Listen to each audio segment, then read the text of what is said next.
உலகில் அதிக மக்கள் தொகை கொண்ட நாடுகளில் ஒன்றுதான் இந்தியா. இந்தியாவில் 28 மாநிலங்கள் இருக்கிறது.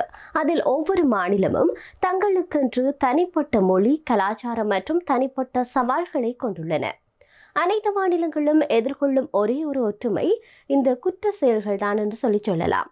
அந்த வகையில் குற்ற செயல்கள் மக்களுடைய பாதுகாப்பு மற்றும் நல்வாழ்வு முதல் பல விடயங்கள்ல, அதாவது மக்களுடைய அன்றாட விடயங்கள்ல பெருமளவு பாதிக்கின்றது. தேசிய குற்றப்பதிவு பணியகம் NCRP என்று சொல்லப்படுகிறது. 2024ஆம் ஆண்டு அறிக்கையின்படி பார்க்கிற போது இந்தியா முழுவதும் குற்ற விகிதம் அதிகரித்து வருகிறது என்று சொல்கின்றது. ஒட்டுமொத்த தேசிய குற்ற விகிதம் சிறிய ஏற்ற இறக்கங்களை சந்தித்திருந்தாலும் சில மாநிலங்களில் குற்ற விகிதம் நாளுக்கு நாள் அதிகரித்து வருகிறது. வறுமை, வேலையின்மை, சமூக பதட்டங்கள், கல்வியின்மை மற்றும் சில நேரங்களில் அரசியல் உள்ளிட்ட காரணங்களினால் இந்த குற்ற விகிதங்கள் அதிகரித்து வருகிறதா. சட்ட ஒழுங்கை மேம்படுத்த அரசாங்கம் தனி கவனம் செலுத்த வேண்டியதாக இது இருக்கிறது. இதே நேரத்தில் இந்தியாவில் அதிக குற்றங்கள் பதிவாகின்ற மாநிலங்கள் பற்றியதாகத்தான் இந்த காணொலி அமையப்பெற போகிறது. உத்தரப்பிரதேசம் பற்றி பார்க்கிற போது இந்தியாவில் அதிகம் குற்றம் செய்யும் மாநிலத்தில் உத்தரப்பிரதேசம் முதலிடத்தில் இருக்கிறது.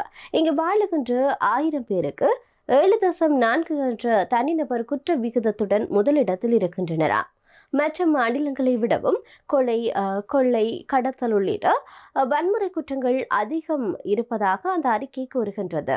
மக்கள் தொகை அளவு, அரசியல் செல்வாக்கு, மத மோதல்கள், வேலையின்மை மற்றும் சில பகுதிகளில் மோசமான சட்ட அமலாக்கம் போன்றவை இதற்கு ஒரு முக்கிய காரணங்களாக இருப்பதாக சொல்லப்படுகிறது. இதே நேரத்தில் அருணாச்சல பிரதேசத்தை பார்க்கிற போது மிக குறைந்த மக்கள் தொகை கொண்ட வடகிழக்கு மாநிலமாக பார்க்கப்பட்டாலும் அருணாச்சல பிரதேசத்தில் தனிநபர் குற்ற விகிதம் பார்க்கிற போதும் அது 5.8 ஆக இருக்கிறது. அந்த வீதமாக இருக்கிறது. திருட்டு மற்றும் கொள்ளை போன்ற குற்றங்கள், உள்ளூர் தகராறுகள் மற்றும் வீட்டு வன்முறை ஆகிய காரணங்களினால் இது போன்ற குற்றங்கள் அதிகமாக இந்த பிரதேசத்துல இடம்பெறுகின்றதா. அடுத்ததாக ஆந்திர பிரதேசத்தை பார்க்கிற போது இங்கு ஒப்பீட்டளவில் குற்ற விகிதம் 3.6% இருக்கிறது.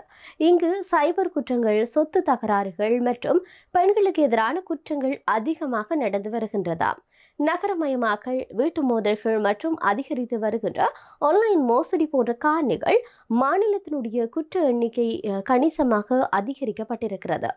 தமிழ்நாடு பற்றி பார்க்கிற போது அதிக குற்றங்கள் செய்யும் மாநிலங்களில் தமிழ்நாடு 14வது இடத்துல இருக்கிறது.